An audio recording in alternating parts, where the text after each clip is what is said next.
be showing you how, I'm going to be explaining to you how to replace a bottom bracket. The reason I can't show you is because I don't have the tools on me how to show you. So I'll be explaining the best I can, and I will link a video to someone else explaining and showing you how to replace a bottom bracket. Now, the first thing you want to do when taking off a bottom bracket and replacing it is you want to take off the cranks.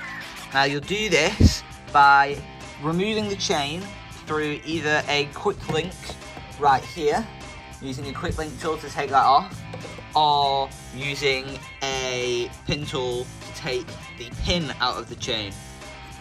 The next thing you want to do is, once the chain is off, is come to your left crank right here, unscrew both of these bolts as far out as you can get them. Don't do them all the way out, otherwise the bolts will fall out.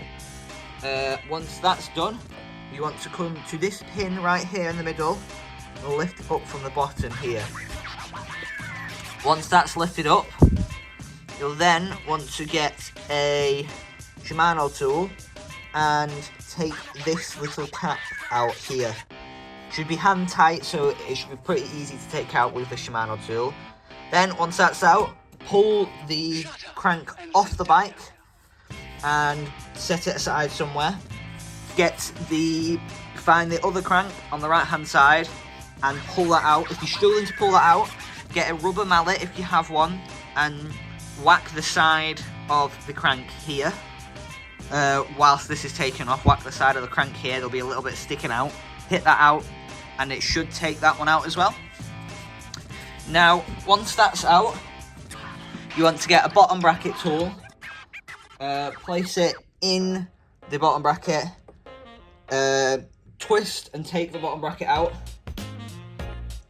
set those pieces aside if you want to keep them, bin them if you don't, get the new bottom bracket, put it in the exact way the old bottom bracket went in, and tighten it with the bottom bracket tool, and then put everything back on in the reverse order of what I've just said. That should be everything. I thank you for watching, and I'll see you next time.